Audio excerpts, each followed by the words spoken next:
Assalamualaikum warahmatullahi wabarakatuh. Perkenalkan, nama saya Veronica dengan NIM F02712311016. Baiklah, pada kali ini saya akan menjawab mengenai contoh kasus pertanyaan dari pemustaka. Nah, di sini saya akan menjawab tentang bahan referensi apa saja yang dapat digunakan oleh pemustaka.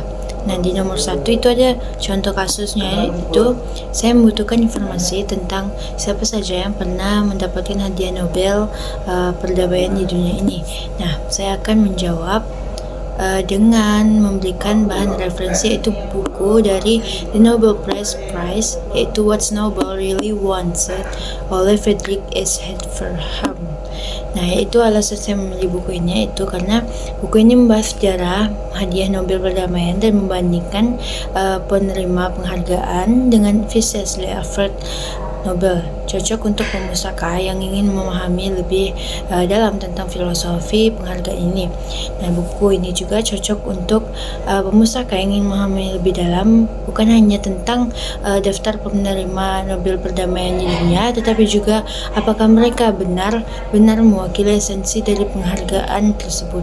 Dengan pendekatan kritis, Haverham mengajak pembaca untuk menggunakan sebagai alat diplomasi politik dan bagaimana itu mungkin menyimpang dari visi awal Nobel.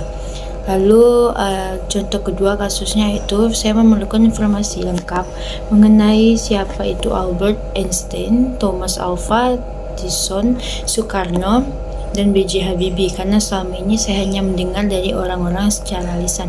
Nah, saya akan memberikan contoh bahan referensi, yaitu yang pertama ada ensiklopedia, yaitu dari ilmuwan dan penemu dengan penerbitnya yaitu Kawan Pusaka. Nah, alasannya itu memilihnya cocok untuk membaca yang ingin mengetahui kisah para ilmuwan dan penemuan mereka dalam bahasa yang lebih mudah dipahami.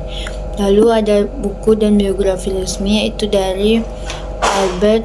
Nah, ini terpisah tentang biografi mereka masing-masing, yaitu dari Albert Einstein, His Life and Universe, yaitu dari Walter Isaacson.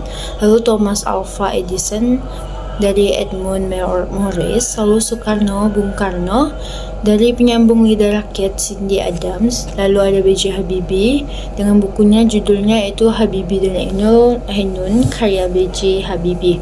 Lalu alasannya yaitu kenapa dapat menggunakan biografi, karena buku ini merupakan sumber biografi mendalam yang ditulis berdasarkan penelitian atau pengalaman langsung, memberikan wawasan lebih luas tentang kehidupan, pemikiran, dan perjuangan masing-masing tokoh ilmuwan tersebut. Nah, referensi ini dipilih karena keakuratan, kredibilitas, serta kedalaman informasinya masing-masing. Pemustaka dapat memilih dari berbagai sumber resmi sesuai dengan kebutuhan, baik melalui ensiklopedia untuk ringkasan dan buku untuk biografi untuk detail yang lebih mendalam.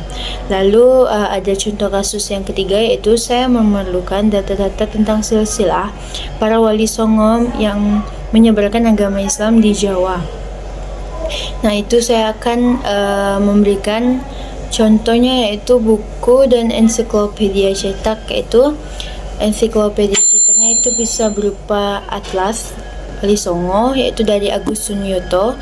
Kenapa saya memilihkan atlas ini? Karena buku ini menyajikan informasi komprehensif tentang sejarah, silsilah, serta peran masing-masing Wali Songo dalam penyebaran agama Islam di Nusantara berdasarkan penelitian sejarah yang lebih mendalam.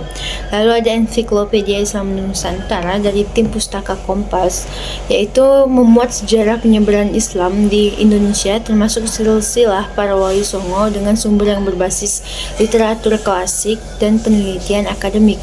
Lalu ada silsilah Wali Songo dari Kiai Haji Muhammad Soleh Ad-Dainuri. Ya, ini adalah buku. Kenapa buku ini saya pilih? Karena khusus membahas mengenai silsilah dan hubungan kekerabatan antara para wali, lengkap dengan referensi dari kitab-kitab kuno dan penelitian sejarah. Lalu